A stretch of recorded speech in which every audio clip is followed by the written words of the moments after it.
Friends, welcome to my channel. Before listening to this story, I will ask you to like and subscribe. It's not difficult for you, but it's nice for me, and we're starting. Tom walked through the front door of his country house in the middle of Wednesday morning. He hasn't been there since last Sunday. All he wanted to do was pick up some things and leave again. He expected his wife Peggy to leave for work. Tom went into the kitchen to make a cup of coffee and noticed the handcuffs and a strip of duct tape still lying on the table where he had left them. The kitchen towel was still on the floor where he had thrown it after wiping his face. The video camera was still on a tripod next to the kitchen table. The chair he had broken and knocked over was still on the floor. Instead of coffee, he opened the refrigerator and took out a bottle of Diet Coke. "Where the hell have you been?" Peggy asked angrily as she entered the kitchen. Tom didn't look at her and didn't answer. He walked past her into the bedroom to collect some clothes, but she grabbed his arm. "I asked you a question," she said angrily. Tom stopped and turned to look at her. The woman he married 7 years ago. The woman he loved. But now the woman who devastated him. "Let me go," he replied softly. Peg looked at him. There was no expression on his face. Tom's eyes seemed dull and lifeless. She let go of his hand and let him pass. Peg took the handcuffs, duct tape, and a dish towel, then went to the trash can and unceremoniously threw them in. She went to the tripod and unscrewed the mounting bracket, placing the video camera on the table, then folded the tripod and put it next to her. Peggy went into the bedroom. Tom was holding a large open suitcase on the bed and packing his things. "What are you doing, Tom?" "I'm packing," he replied and continued. "Another business trip?" "What is it?" she asked sarcastically. "No." "Then where are you going?" Tom stopped and looked at her. His expression was still blank. "What does it matter? You're my husband. I have a right to know. Peg, you gave up that right last Sunday afternoon." Tom added a few more items and closed the bag. He picked her up and carried her into the living room, put her near the door, and then went to the study. Peggy followed him.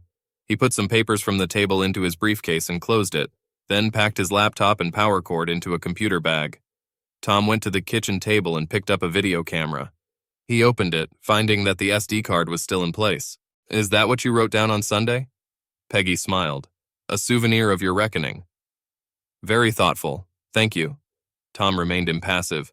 "Tom, damn it, talk to me," she shouted. Tom looked at her, his face flushed.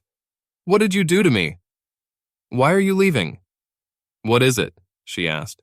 "Peg, sit at the table with me." Tom opened his computer bag and put the laptop on the table, then sat down in front of it. He motioned for Peggy to sit next to him. As soon as she sat down, he inserted the SD card into the slot. "Let's take a look at this. Then we'll talk." Tom started recording. The video showed a chair pushed away from the kitchen table on the right and an empty kitchen table on the left. "Welcome home, baby. Let's go to the kitchen. I have a surprise that I promised you on the phone." Tom appeared on stage, smiling. Peggy came up to him wearing a short, thin robe. Her hair and makeup were immaculate, and her feet were bare. She was holding handcuffs in her hands and smiling. "Sit on the chair." Tom sat smiling at her. Peggy went behind a chair and squatted down to handcuff him. Her robe fell open, hiding nothing underneath. She put one wrist in a handcuff, threaded a chain through the back of a chair, then secured the other wrist. Peggy walked out of the frame, then returned a moment later and taped his mouth shut with a strip of duct tape. His smile was visible even with the duct tape on. She stood in front of him and dropped her robe on the floor. Tom's eyes widened in admiration at the sight before him. "Are you ready for your surprise?" "What is it?" she asked, smiling. Tom nodded. "We're ready here," she shouted. A moment later, footsteps could be heard approaching them. Tom turned his head towards the sound. A man wearing Tom's bathrobe entered the room. Tom's smile was replaced by an expression of shock on his face. "Honey, you remember Joey from my work, don't you?" Peggy walked over to Joey and untied the belt on his robe, then pulled it off his shoulders and threw it into his lap. Joey was naked under his robe. "Oh, damn, it feels so good," Joey moaned. Peggy took it out of her mouth and looked at Tom. "It tastes good too, Joey. Are you following us, Tom? I wouldn't want you to miss any of this," she asked with an evil grin on her face. Tom stopped the video and looked at Peggy. "Why?" "You know exactly why. Peggy, I don't know what the fuck you're talking about." Tom remained impassive. "Before we got married, I told you I'd do it. Tom was puzzled. There's no point in what you're saying. What did it all mean? Before we got married, I told you that if you ever cheat on me, I'm making love and revenge and I'm going to do it right in front of you. You remember that, don't you? Is that what it's all about? This is your payback. I promised and I did, she said matter-of-factly. Do you think I cheated on you? I know you cheated on me, asshole. Okay, I'll ask. Peggy, when have I ever cheated on you? Don't try to pin this shit on me. You know exactly when, where, and with whom. Tom took out an SD card and put it in his bag. He closed the laptop and put it in his bag, then zipped it up. He turned to face Peggy. Either tell me what the hell you're talking about, or I'm leaving right now. Tom was upset. Okay, don't act innocent. While you were on this so-called business trip last week, Jerry's wife, Jill, called me. She told me that you and Jerry spent a week in bed with a couple of cheaters. Did Jill tell you that? She did it. What evidence did she provide you with? Stop talking nonsense about the poor victim, Tom. You know what you did. So you made love in front of me in retaliation based on a phone call? From someone I trust. Yes, I did it. Based on her word alone? No actual evidence? I didn't need anything. Peg, you handcuffed me, made love to a man right in front of me, humiliated me, and then poured your liquid in my face, and all this on the basis of what someone told you? Payback. That's exactly what I did. Tom shook his head, still puzzled. You didn't tell me why. You didn't talk to me about it. Did you decide that I was guilty and deserved to be punished, and then you carried it out without any evidence at all? Yes, so now we're even. Even? Yes, even. Not that it matters right now, but there are a couple of things I'd like to say. Go on, I'm listening. I've been at the conference all last week. Jerry wasn't even there. He was fired from the band 2 months ago for having an affair with a secretary in the office, and I haven't seen or heard from him since he left. I was a speaker at the conference. I sat at the table on the stage from 7 in the morning until 10 at night every day of the conference. The whole week was recorded on video. After the meetings, the group met daily until midnight to discuss and plan the next day. I have many witnesses regarding my whereabouts. I never left the hotel until I went to the airport after it was over. So you're denying it?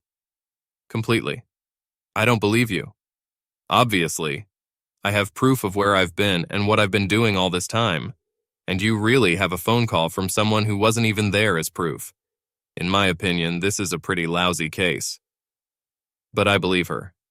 What we believe in does not make it a fact. I believe that I was married to the most wonderful, loving woman in the world. What I found out on Sunday is that I am married to a vicious, vicious woman who thinks so little of me that she both physically and emotionally humiliated me without any actual evidence of any wrongdoing. Peggy didn't answer. I'm leaving now. You'll hear from my lawyer in the next few days. I'm not going to divorce you. That's what it was all about. Now we're even. Peggy, I didn't cheat on you. Weren't you listening? I'm not an idiot. Of course I was listening. Do you still think that what you did was justified? I'm sure. Then we have nothing more to discuss. Just damn it, call Jill and find out what evidence she had. I'd really like to know. Although in fact, it doesn't really matter right now. Without saying another word, Tom left the house. He went to his hotel room and recorded the video on 3 DVDs. Tom had already set up a meeting with his lawyer and went to the place where he started the divorce process. The reason for filing the application would be adultery. He gave a copy of the DVD to his lawyer. The prenuptial agreement would be valid and supported by the evidence on the DVD. Tom handed the documents to Peggy himself when they were filed. The lawyer made suggestions on financial matters that should be dealt with immediately, and Tom dealt with them immediately after he left the lawyer's office. His mobile phone was switched to silent mode, and when he got to his hotel room, he checked it. The first call from Peggy came about 5 minutes after he left, then nothing was heard for about 2 hours. After that, the calls rang out about every 5 minutes. He only listened to one voice message, the first one after a 2-hour break. Oh my God, Tom. I finally got through to Jill. She was drunk. Please call me. I made a mistake. Please call me. Tom deleted all her calls and voicemails without listening, and then deleted her text messages and emails. The calls, texts, and emails continued. He looked through the numbers as the calls came in. Tom also received calls from Peggy's father, mother, and sister. He called Sean, her father, back. Hi, Sean, this is Tom. I know who the hell it is. You're not the only one who can read. What the hell did you do to my daughter? I didn't do anything to her except that I didn't answer her calls. Oh, damn it, she's hysterical. What the hell is going on? Sean, if you want to know what happened, you're going to have to talk to Peggy. I'm talking to you, damn it. He was angry. You're wasting your time. Talk to her. Tom remained calm and courteous to him. Did you make love to someone or something? Talk to Peggy. You son of a bitch. I have to come over and kick your ass. Sean, listen to me. If you want to find out what happened, you'll have to ask Peggy. I'm not going to discuss this with you, Mary, or anyone else. Talk to Peggy. You're a jerk. You really cheated on her, didn't you? Goodbye, Sean. Tom ended the conversation. Sean called back almost immediately, but Tom ignored him. This was quickly followed by a call from Mary, her mother. He deleted their voicemails, then went to dinner and returned to his room for the night. On Thursday morning, he bought a new cell phone, but kept the old one for himself. He went to his office and took a long vacation. He also gave them his new number, but asked them not to share it. When he reached the far end of the city, he rented a small, furnished apartment and signed a lease for 6 months. Tom went to the grocery store to buy groceries and household supplies. By the end of the day, he had put the house in order. His lawyer called on Friday morning. He met with his lawyer at the courthouse, signed the documents, and after filing, he was given a copy for Peggy. Her copy did not require a signature, but his lawyer told him to be sure that there was an impartial witness to what was handed to her.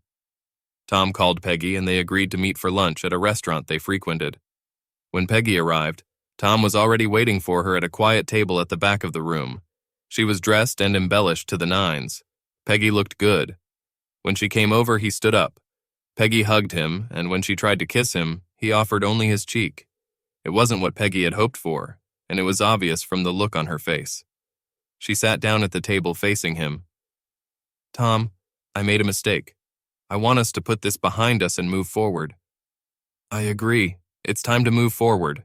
Tom refused the waiter's services. It was Lynn. They had known her for a very long time. What can I get you to drink? What is it? She asked, smiling. 2 Diet Cokes, Peggy replied. Lynn, stay a minute, Tom said. He reached out and took the divorce papers, then handed them to Peggy. Peggy, these are the divorce papers. Lynn is my witness that you were notified. Thank you, Lynn. Peggy paled as she looked at the papers. Lynn went to get their drinks. Tom, you said you wanted to put this behind you and move forward. That's exactly what I'm doing. I'm moving forward. But Tom, I made a mistake. That's not what I meant. Peggy, we've been married for over 7 years. Until Sunday, those were the most wonderful years of my life. I loved you like I've never loved anyone and probably never will again. Don't throw it away, Tom. We have a wonderful marriage. It was, but it won't be. Last Sunday, you ruined both our marriage and my love. I made a mistake. Can't you see that? Let me tell you what I see when I look at you or when I close my eyes. I see the woman I loved. I see her telling me how delicious it is. I see him making love to her on the table in front of me and telling me how much she enjoys the whole process. I can hear her begging him to use her like a man, not like I've always done. I see her take it in her mouth again and then show me the liquid on her tongue. I see her ripping the duct tape off my mouth and trying to kiss me, and her mouth is still full of his liquid. I see her spit in my face when I refuse a kiss, and then laugh with him about it. That's what I see now, Peggy. Not the woman I cherished. You killed her that day. But, Tom, it was all a mistake. No, it was done very deliberately. The reason you did it was a mistake, not the act itself. I told you that if you cheat on me, I will make love and revenge in front of you. You knew what was going to happen, and you even agreed to it. Yes, I did it knowing that it would never come to that. What did I tell you would happen if you cheated on me? Peggy looked down at the table. You said you'd divorce me. Did you agree to this? Yes, but I didn't cheat on you. Tom handed her a DVD. This is for you. This is a copy of your non-cheating romp. Tom, it wasn't cheating. It was revenge. Lynn returned with their drinks and took their lunch orders. Peggy, love outside of marriage is adultery, and if both parties do not agree to it, it is considered treason. We can figure this out, Tom. We're going to see a psychologist. No, Peg, we can't. You showed me the side of you that destroyed the woman I loved. You killed her as surely as if you had cut out her heart. But you didn't do it. Instead, you ripped out my heart. I don't want a divorce. I will fight you. On Sunday, you showed me a different side of yourself. I have another side, too. You don't want to see this. From what other side? The side where I become as vicious, indifferent, and vicious as you were on Sunday. I won't use the mistake as an excuse. I will take full responsibility for what I do. You're not like that and you know it. That's funny. I was thinking the same thing about you. Damn it, Tom. It was a mistake. No, it was a deliberate act of revenge. What did you tell your parents? I told them that we had a falling out and that we would sort it out. A quarrel about what? Peggy looked down at the table and said nothing. Because of what, Peggy? I told them you were having an affair. You never told them the truth? No. Why? They wouldn't understand. Understand what? They wouldn't have realized it was a mistake. Maybe I'm finally getting it. Tom, I know what I did to you was wrong. I based it on judgment rather than fact. I know I've hurt you deeply, but we can get over it. We can rebuild our marriage. We can put this behind us. Okay, we'll leave this marriage in the past. The woman I loved no longer exists. I will fight with you every step of the way. I'm saving our marriage. There's nothing to save here. It's over. Don't make me reveal my other side. You're not going to like this. You're bluffing. Don't insist, Peggy. Hire a lawyer. Ask them to consider the petition. Ask them to contact my lawyer if you have any questions. You'll be single and you can have as many Joeys as you want in 90 days. This has nothing to do with Joey. I'm sorry, that was rude of me. I apologize. I'm not leaving you. Peg, you've already done it. The agreement is fair. Accept it and move on. No way in the world. Lynn brought them food. Tom handed her his credit card. She left and returned a moment later with a check to sign. Tom signed his name, then stood up. He never touched his food. Enjoy your meal, Peggy. Last Sunday I lost my appetite when you spat at me. Tom left and went to his house. On Tuesday, Peggy met with her lawyer for the first time. She was a tough nut to crack, recommended by a friend. Have a seat, Mrs. Givens. I'm Ronnie Savage. How can I help you? My husband is trying to divorce me. Did he submit documents to you? What is it? She asked. Last Friday. May I see the papers? Peggy handed her the papers. Ronnie glanced at the first page. He's referring to adultery. It's true? No, it was a misunderstanding. Did you have love with someone other than your husband? Yes, but it was a mistake. Did your husband agree to you making love to another person? Not specifically with this man, but he agreed that I would make love in revenge if he cheated on me. So your husband cheated on you, and you made love in revenge? Well, yes and no. Mrs. Givens, could you please clarify this for me? I really had love in revenge, but then I found out that he didn't cheat on me. Your husband didn't cheat, but you still had love and revenge? Yes. Mrs. Givens, this is called adultery. But I thought he was cheating. What evidence did you have? A friend told me that he did it. But apparently your friend was mistaken? Yes, finally someone who sees that it was a mistake. Mrs. Givens, based on what you have told me, I am dating a woman who made love and revenge to her husband, based on hearsay evidence.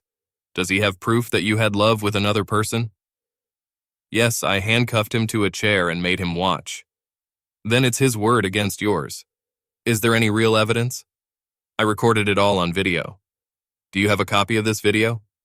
Peggy handed her the DVD that Tom had given her on Friday. Can I see this? Peggy nodded. Ronnie inserted the DVD into the player and after watching it for only a few minutes stopped it. I'll need to watch the whole thing, but I can do it later. Let me read the petition first. She began to read. After a few minutes, after flipping through several pages, Ronnie looked up. I see that you have signed a prenuptial agreement, and at first glance it seems quite solid when it comes to adultery. If he changes the wording of the complaint to irreconcilable differences, we can avoid this part. I suspect this will be a difficult task. Even taking into account the prenuptial agreement, he offers you significantly more than the law requires. Without a prenuptial agreement, you will most likely be able to receive a significantly larger amount in cash. I don't want a cash payment or a divorce. I want my husband back. Did you tell him that? Yes, he didn't even think about it. Contested divorces can be very expensive for all participants. If we seek advice, it won't hurt. Then let's do it. We can seek advice and let him know that if he refuses, we will fight for everything. Good. Do you have any dirt on your husband? Do you mean criminal stuff? Anything. He is as spotlessly clean as possible.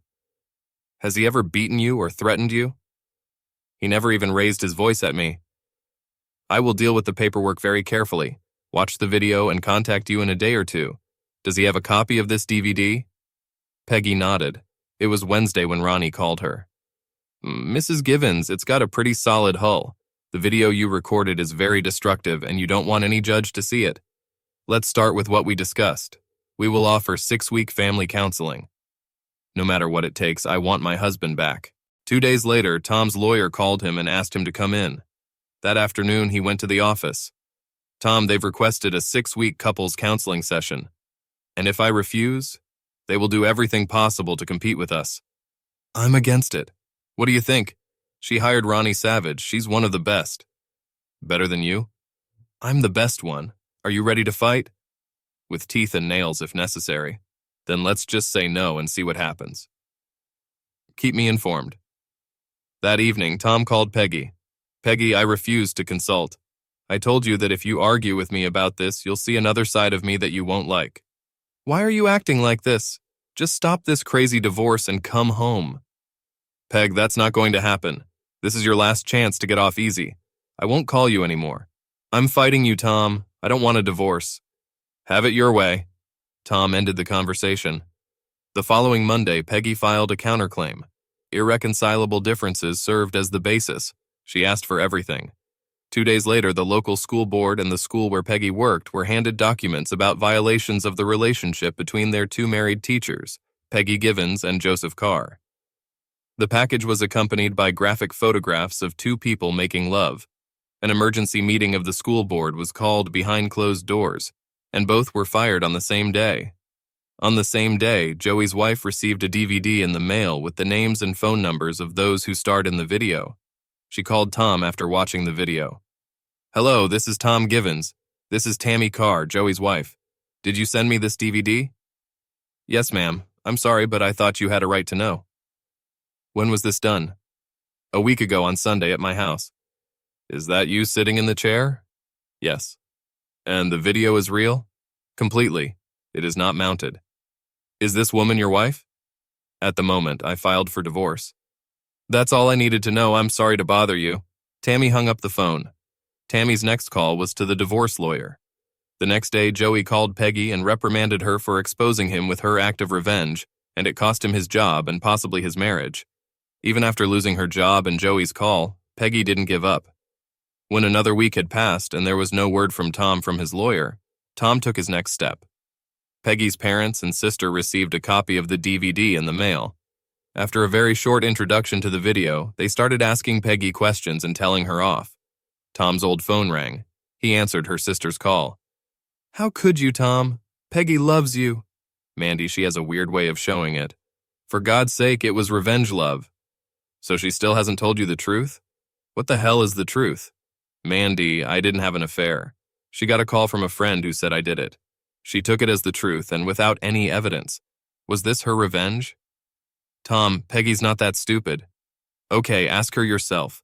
Let her know that if she lets the divorce go through with it and stops fighting it, then that's the end of it. If she continues, this is just the beginning. Can't you figure it out? Have you watched the DVD? It's just the beginning, that's all I could digest. Observe all this and then ask yourself if your husband is ready to try to make peace. Will you do it?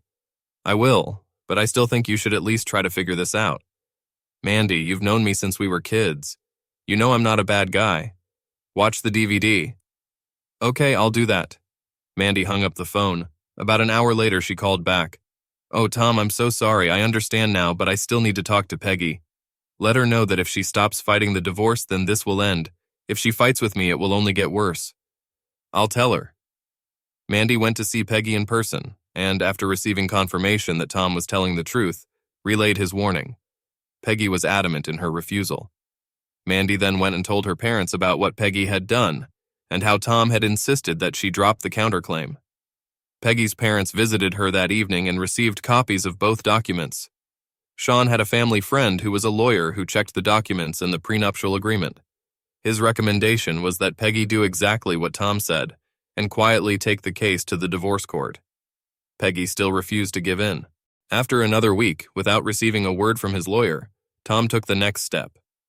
Peggy taught Sunday school at the same church her parents attended. Every member of the women's auxiliary and the church's ministers received a flyer in the mail which contained photos of Peggy making love with a man who was not her husband. The signature read, "Should this woman teach your children?"